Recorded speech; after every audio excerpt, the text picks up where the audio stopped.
उत्तराखंड वक्फ board के chairman Shadab Shams ने संसद में पेश होने वाले वक्फ बोर्ड संशोधन बिल का समर्थन किया। उन्होंने कहा कि वक्फ बोर्ड के अधिकारों को कम करना सही है।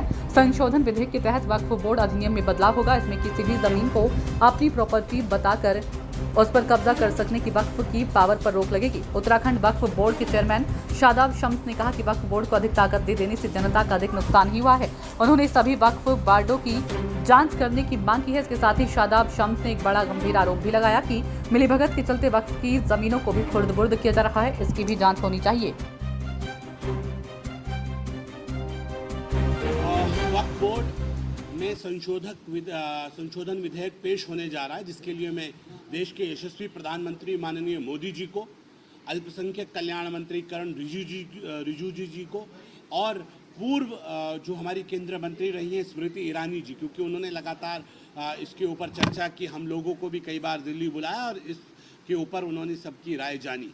उनको भी मैं बधाई देता हूं कि एक ईमानदार कोशिश, कई बार ज़्यादा ताकत देना भी नुकसानदायक होता है। वक्फ एक्ट को ज़्यादा ताकत देने के कई खामियाजा जो हुआ, वो कई सारे विषय हमारे सामने भी आए। देहरादून में भी एक ऐसा विषय है जो हमारे सामने आया था, जिसमें ज़्यादा पावर देने से भी जो आम व्यक्ति हैं उनको नुकसान होता है। और मुझे लगता है कि जो लोग आज अभी तक अमेंडमेंट बिल आया नहीं है, विधेयक आया नहीं है, लेकिन ओवैसी साहब और मुस्लिम पर्सनल लॉ बोर्ड अभी से विरोध के लिए खड़ा हो गया है, वो बड़े बड़े विरोध करना शुरू कर दिया है उन्होंने। अब सवाल उठता है कि ये जो ठेकेदार अपने आप को समझ रहे हैं, ये विरोध क्यों कर रहे हैं? ये विरोध इसलिए कर रहे हैं कि इन्होंने वक्फ बोर्ड को तवायफ का कोठा समझ लिया है। वक्फ बोर्ड को जितना जब चाहो तब लूट लो, जब चाहो वक्फ बोर्ड को तब नोच नोच के खा लो, कोई कहने सुनने वाला नहीं है। एग्जाम्पल के तौर पे देहरादून की 200 बीघा ज़मीन जो नैनीताल के रामगढ़ में स्थित है, वहाँ कांग्रेस के वरिष्ठ नेता पूर्व सांसद अकबर अहमद डंपी का कब्जा। एक दूसरे कांग्रेस के सांसद हैं सईदुज़्ज़मा, उनका कलियर में वक्फ की संपत्ति पे कब्जा, उनको धारा 54 का नोटिस जारी किया।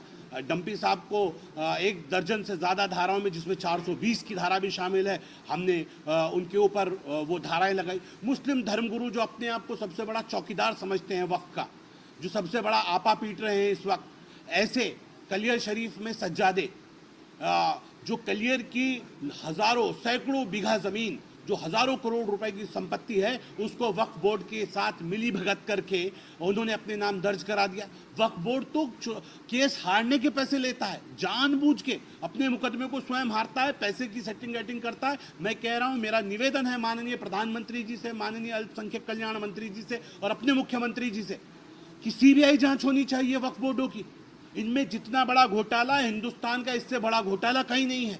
ये कागजों में आपको अमीर दिख रहे हैं, यहाँ इस समुदाय के पास, जिसके पास इतनी बड़ी संपदा होने का दावा किया जा रहा है, इस कम्युनिटी के बच्चों के हाथ में कटोरा है। इस सारे के सारे कुछ चंद परिवार इसे नोच नोच के खा रहे हैं और उन लोगों को लगता है कि उनका कॉपीराइट है, वक्फ को जैसे चाहें इस्तेमाल करें, वक्फ की प्रॉपर्टी को जैसे चाहें लूटें, जैसे चाहे उसका दोहन करें।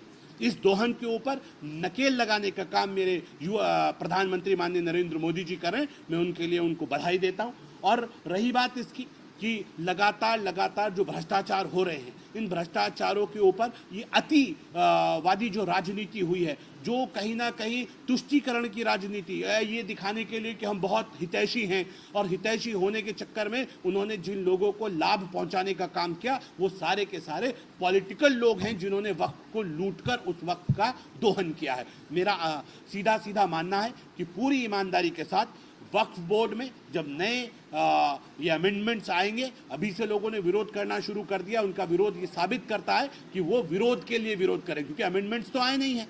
जब अमेंडमेंट्स आएंगे, उन अमेंडमेंट्स को देखने के बाद विरोध करते तो समझ में आता कि कुछ शायद गलत होगा, इसलिए विरोध कर रहे हैं। तो ये लकड़बग्गे हैं, ये इस वक्त को लूट के खाना चाहते हैं, और जितने लुटेरे हैं, चाहे वो मुतवल्ली हो, वक्फ बोर्डों के अध्यक्ष रहे हों, इन सब की जांच होनी चाहिए और इस जांच में बहुत बड़ा खुलासा होगा। मैं इस बात को लेके पूरी तरह से आश्वस्त हूँ।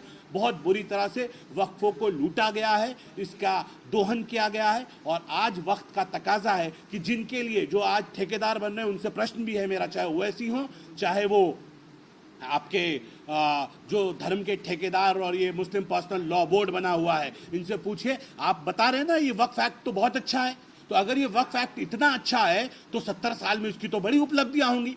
वक्फ दिया जाता है गरीबों के नाम, मिस्कीनों के नाम, जो यतीम होते हैं उनके नाम, बेवाओं के नाम। बताइए क्या किया? बेवाओं के लिए कोई शेल्टर होम बनाए, यतीम बच्चों के लिए कोई छात्रावास बनाया, बच्चों के लिए अच्छे स्कूल कॉलेजेस बनाए, अच्छे अस्पताल बनाए। भैया इतना अच्छा एक्ट था तो आपको तो बहुत चार मीनार खड़े होने चाहिए थे इस वक्त के तो, लेकिन वक्त के मुसलमानों को तो इसका कोई लाभ देश के मुसलमान को, आम मुसलमान को नहीं मिला। ये वक्त चंद लोगों की बपौती बन गया है जो इसे लूट खसोट के खा रहे हैं। इसके ऊपर बहुत संजीदगी के साथ काम करने की आवश्यकता है और इनमें जो बड़े भ्रष्टाचार हुए हैं उन बड़े भ्रष्टाचारों के ऊपर बहुत सख्त कदम उठाने की जरूरत है। मुझे उम्मीद है कि जब ये अमेंडमेंट आएंगे, इस अमेंडमेंट से जो मुस्लिम समाज आज धराशायी हो चुका है और जिसको इसका बिल्कुल लाभ नहीं मिल रहा है, जिन माताओं को, जिन बेवाओं को, जिन बहनों को इस वक्फ बोर्ड का 10 रुपए कभी नहीं मिला जिसके लिए वक्फ बोर्ड बना था, ऐसे वक्फ बोर्ड को बहुत संजीदगी के साथ इस पर काम करने की आवश्यकता है।